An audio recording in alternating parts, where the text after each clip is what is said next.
Yesu ashimwe nshuti bavandimwe, bahe ikaze mu mwanya mwiza twigamo ibyigisho by'ishuri ry'isabato, by'umwihariko ingingo y'umunsi. Icyigisho cya 13 tumaze iminsi twiga cyaravugaga ngo guhagarara mu bushake bwose bw'Imana. Cyo kwibuka cyaravugaga ngo mu bibaho byose muhore mushima kuko ari by'Imana ibashakaho muri Kristo Yesu. Urwa mbere rw'Abatesalonike 5:18. Twabonye uburyo dukwiriye gufata urugero kuri Pawulo rwo kugeza ubutumwa bwiza ku bandi nk'uko nawe yabikoraga, uburyo yahangaga amatorero kandi akasubira no kuyasura kugira ngo amenye uko ameze, amenye niba akiri mu byo kwizera akayandikira. Natwe kuko dukwiriye kwiza abandi ubutumwa bwiza kandi tukabakurikirana tubasengera, tubasabira kugira ngo tumenye neza niba koko ibyo twababwirije bakibishikamyemo. Twabonye kandi ko itorero rikwiriye kugirana isano, tukagirana ubumwe n'abagize itorero binyuze mu kwizera Yesu Kristo no gusenyera umugozi umwe, dusohoza umurimo Kristo yaduhaye. Twabonye kandi guhagarara dutunganye twuzuye. Twabonye ko abakristo nyakuri bakwiye kuba ari abantu bafite imico ikwiriye, bahindutse rwose kandi badafite imibereho ihuye n'iy'ab'isi. Ari nabyo twabonye ku ngingo yo kuwa 4 basesengura bagaragaza ko dukwiriye kuba mu isi ariko tutari ab'isi, dufite imibereho ihindutse rwose, tudakunda ubutunzi, tutizirika ku by'isi, ahubwo dutekereza ku by'ijuru, intekerezo zacu zihora ku byo hejuru mu ijuru. Twabonye ingingo yindi yavugaga ngo ubutumwa bugenewe Laodikiya.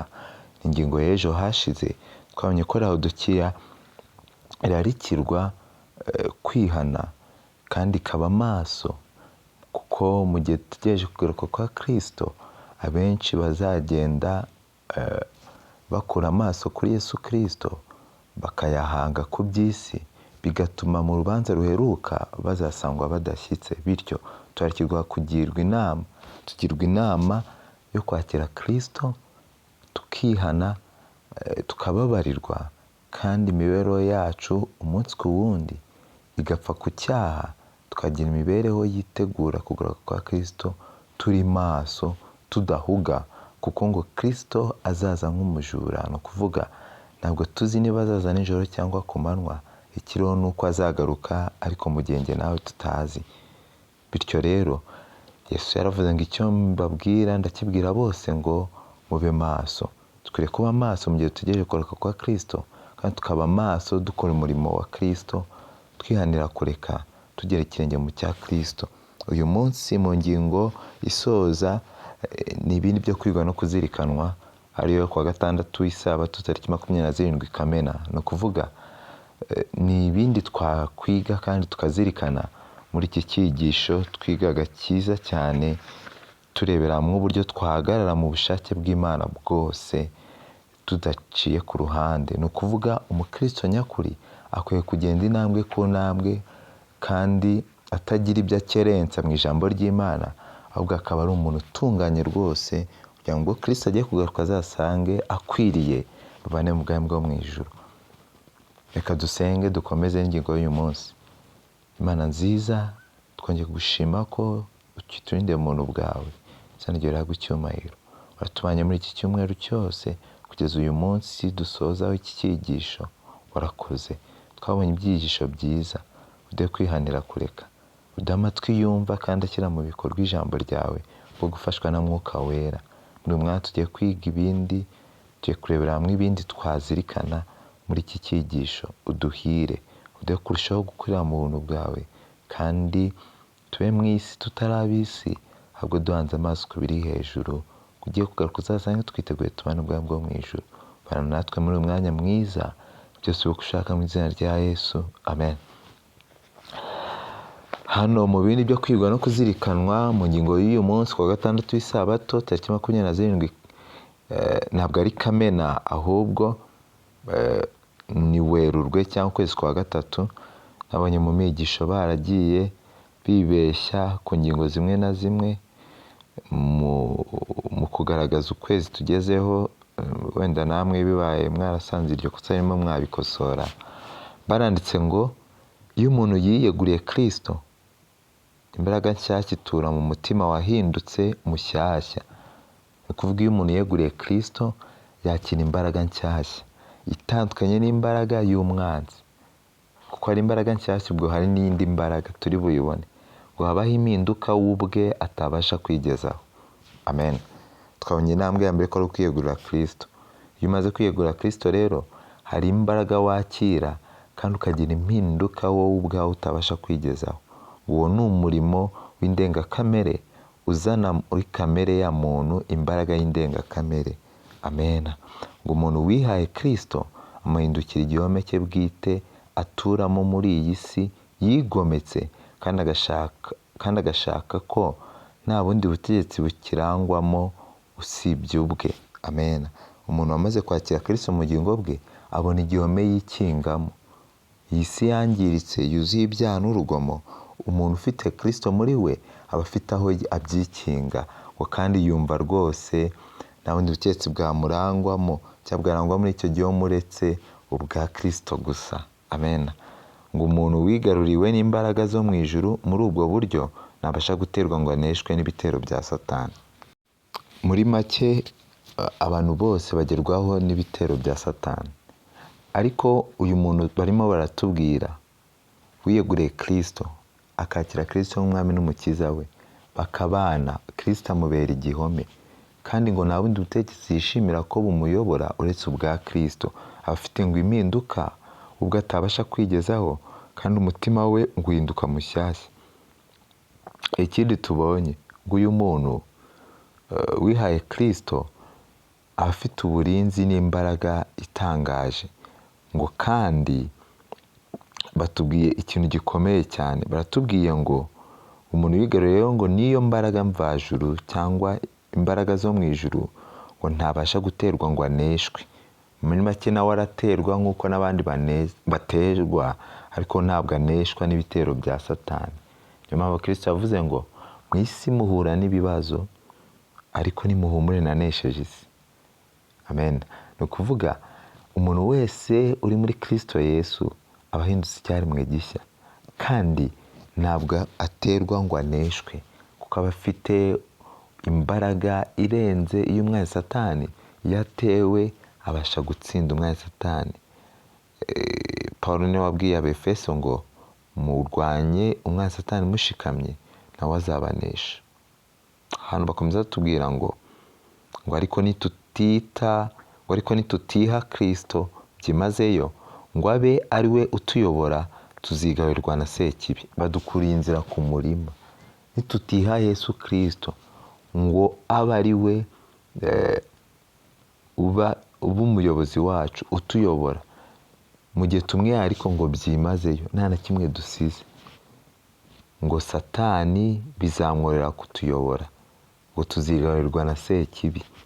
Ngo nta kabuza tugomba gutegekwa n'imwe muri izo mbaraga ebyiri zikomeye zihatanira cyangwa ziharanira gutegeka isi. Iyi si ifite imbaraga ebyiri, imbaraga y'Imana n'iya Satani. Igihe rero twemereye Imana ikaba ari umuyobozi wacu, Satani ntazigera dukoraho, n'igihe aduteye azatsindwa. Ariko nitwirengagiza ijambo ry'Imana, twirengagiza kubana n'Imana, twirengagiza icyo Kristo yadukoreye, nta kabuza tuzatsindwa na Sekibi.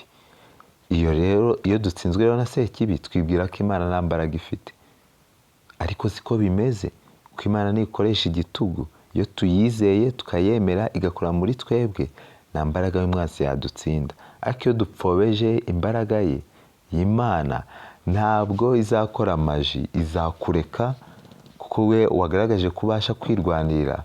Wirwanire kandi rwose batubwiye neza ko ntawe uzigera yirwanira ngo atsinde. Hano bakomeza batubwira ngo ntabwo ari ngombwa ko twihitiramo ku bushake gukorera ubwami bw'umwijima kugira ngo tubone dutegekwe nabwo. Icyo twakora gusa ni ukwirengagiza kwifatanya n'ubwami bw'umucyo. Ni ukuvuga kwirengagiza kwifatanya n'ubwami bw'umucyo biba byamaze bihita byikora nyine. ubu umaze kwigarurirwa n'ubwami bw'umwijima. Icyo twakora gusa ni ukwirengagiza kwifatanya n'ubwami bw'umucyo. Iyo tubyirengagije rero biba byarangiye. Ngo nitudafatanya n'imbaraga zo mu ijuru, Satani azigarura imitima ayigira ubuturo bwe. Ingabo imwe izadukingira ikibi ni uko Kristo atura mu mutima binyuze mu kwizera ubutungane bwe. Amen. Batweretse n'inzira nziza. Binyuze mu kwizera ubutungane bwa Kristo, Kristo atura muri twe. Akaturamo wa mutima mushya uboneka mu Bafilipi igice cya 5 kugeza kwa 8. Umutima mushya utuma tugira imibereho ihindutse kandi tukabasha gutsinda umwanzi Satani. Komeza hano batubwira ngo ingabo imwe izadukingira ikibi ni uko Kristo atura mu mutima binyuze mu kwizera ubutungane bwe. Tutomatanye bikomeye n'Imana ngo ntidushoborana mba gukumira ingaruka mbi zo kwikunda, gusayisha no kwikanyiza ndetse n'ibishuko bidushora mu cyaha.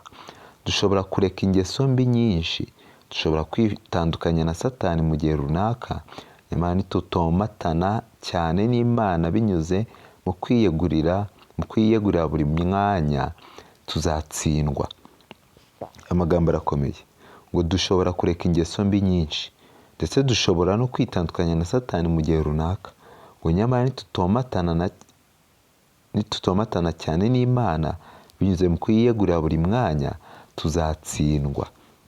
Batweretse neza ko mu kwakira Kristo mu bugingo bwacu, tukemera kuyoborwa n'imbaraga y'Umwuka Wera, nibwo tureka ingeso mbi zo kwikunda, gusayisha no kwikanyiza.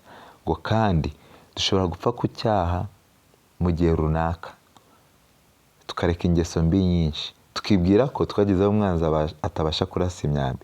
Ngo ariko nitutomatana n'Imana buri mwanya, ni ukuvuga si na buri munsi, buri mwanya dupfa ku cyaha, tugendana n'Imana, dukora ibyo ishaka, ngo ntabwo rwose bizaramba, tuzatsindwa rwose.